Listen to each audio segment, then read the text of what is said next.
الحمدللہ رب العالمین والعاقبۃ للمتقین والصلاۃ والسلام علی سید الانبیاء والمرسلین وعلی آلہ وصحابہ اجمعین، اما بعد فاعوذ باللہ من الشیطان الرجیم، بسم اللہ الرحمن الرحیم۔ ربی نجینی وأہلی مما یعملون۔ صدق اللہ العظیم۔ ان اللہ وملائکتہ یصلون علی النبی یا ایھا الذین آمنوا صلوا علیہ وسلموا تسلیما۔ اللہم صلی علی سیدنا و مولانا محمد وبارک وسلم وصلوا علیہ۔ الصلاۃ والسلام علیک یا سیدی یا رسول اللہ، الصلاۃ والسلام علیک یا سیدی یا حبیب اللہ، الصلاۃ والسلام علیک یا سیدی یا محمد الرسول اللہ صلی اللہ علیہ وآلہ وسلم۔ اللہ تبارک و تعالیٰ کی حمد و ثنا اور اس کے پیارے حبیب حضرت محمد صلی اللہ علیہ وآلہ وسلم کی ذات اقدس پر درود و سلام کا نذرانہ پیش کرنے کے بعد میں سچے دل سے دعا گو ہوں کہ اللہ عز و جل میرے حاضرین ناظرین سامعین کے مال جان عزت آبرو میں برکتیں عطا فرمائے، اور دعا گو ہوں کہ اللہ عز و جل مجھے حق سچ ٹھیک بیان کرنے کی توفیق عطا فرمائے۔ اگر اس میں کوئی غلطی کوتاہی ہو تو اللہ عز و جل اپنے شان کریمی کے صدقے سے مجھ بندہ ناچیز کو معافی عطا فرمائے۔ دعائیہ کلمات کے بعد آج کا جو میرا عنوان ہے وہ ہے حفاظت۔ خطبہ کے اندر تلاوت کی گئی آیت کریمہ سورہ شعراء آیت نمبر 169، پارہ نمبر 19، ترجمہ: اے میرے رب، مجھے اور میرے گھر والوں کو ان کے اعمال سے محفوظ رکھ۔ پچھلی آیت مقدسہ کے اندر حضرت لوط علیہ السلام نے اپنی قوم یعنی کہ قوم لوط سے بیزاری کا اعلان کیا ہے۔ حضرت لوط علیہ السلام نے اپنی قوم سے بیزاری کا اعلان ان کے برے افعال کی وجہ سے کیا ہے۔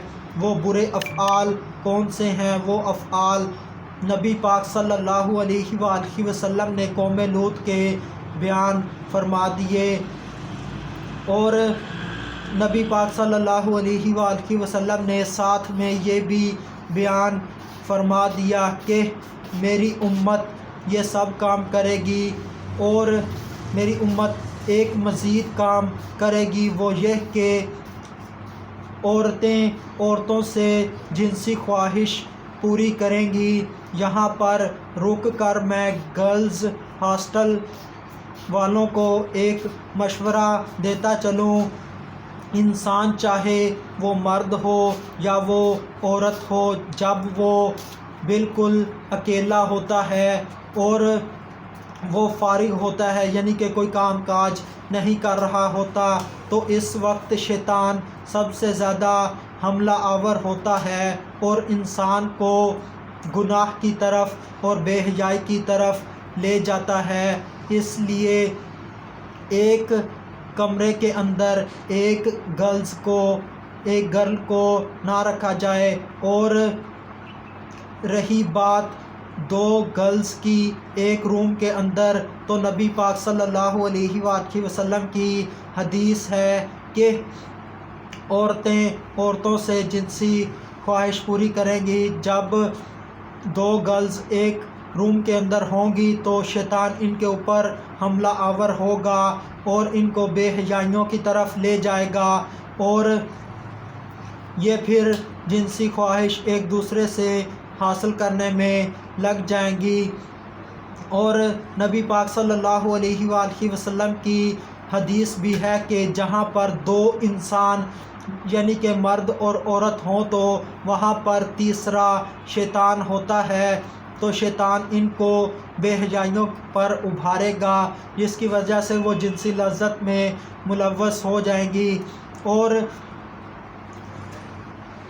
اگر ایک روم میں 3 گرلز کو رکھا جائے تو یہ بہتر ہو سکتا ہے، کیونکہ کسی نہ کسی کے دل میں تو خوف خدا ہوگا، کسی نہ کسی کے دل میں تو شرم و حیا ہوگی، جس کی وجہ سے وہ اس برے کام سے بچ جائیں گی۔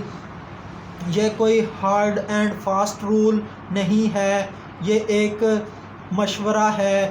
اور جو گرلز ہاسٹلز کے مالکان ہیں وہ اپنے تجربے کی بنیاد پر ایسے عملی اقدامات کریں کہ گرلز اس قسم کی برائیوں سے بچ جائیں، کیونکہ ان کو ان کاموں کی خبر ہوتی ہے، وہ اس کے لیے بہترین حکمت عملی کر سکتے ہیں اور نوجوان نسل کو اس سے بچا سکتے ہیں۔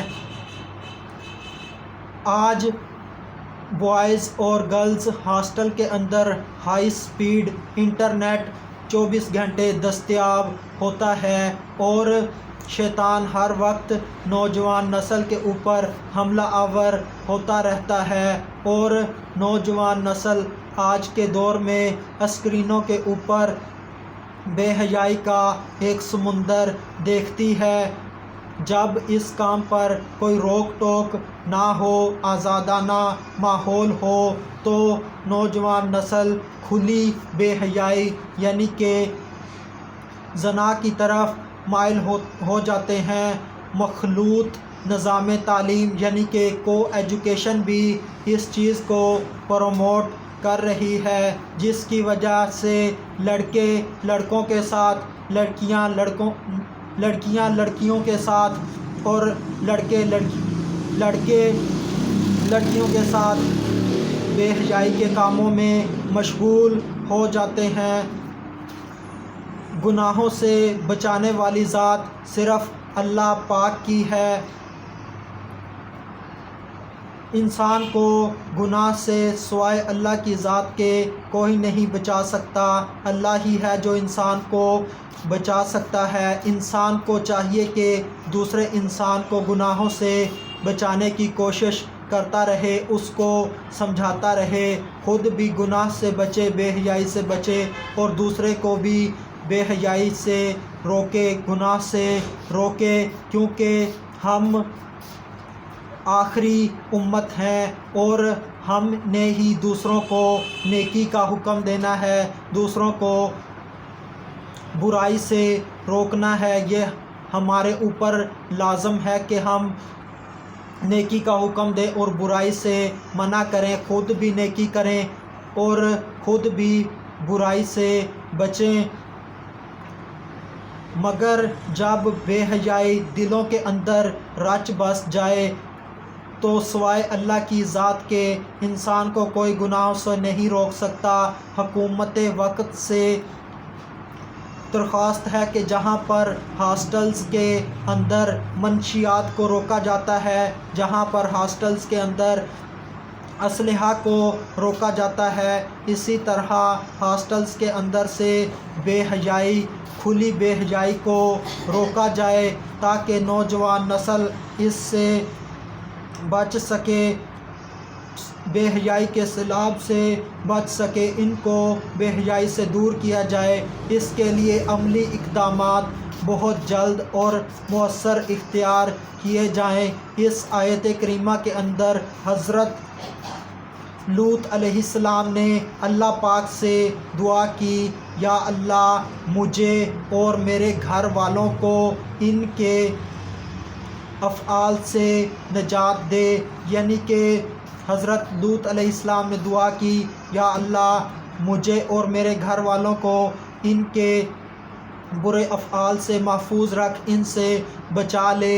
اور دوسرا یہ کہ جب یہ برے کام کرتے ہیں تو ان کے اوپر برے کاموں کی وجہ سے جب ان پر عذاب آئے گا تو مجھے اور میرے گھر والوں کو برے کاموں کی وجہ سے، ان کے برے کاموں کی وجہ سے جو عذاب آئے گا ان سے بھی بچا لینا۔ آخر میں اللہ تبارک و تعالیٰ سے دعا ہے کہ اللہ تبارک و تعالیٰ ہمیں نفس کی غلامی سے بچائے، خواہشات کے پیچھے چلنے سے بچائے، بے حیائی کی لذتوں سے بچائے، اور شرم و حیا پر ہمیں ثابت قدم رکھے، ہمارے ایمان کی حفاظت فرمائے۔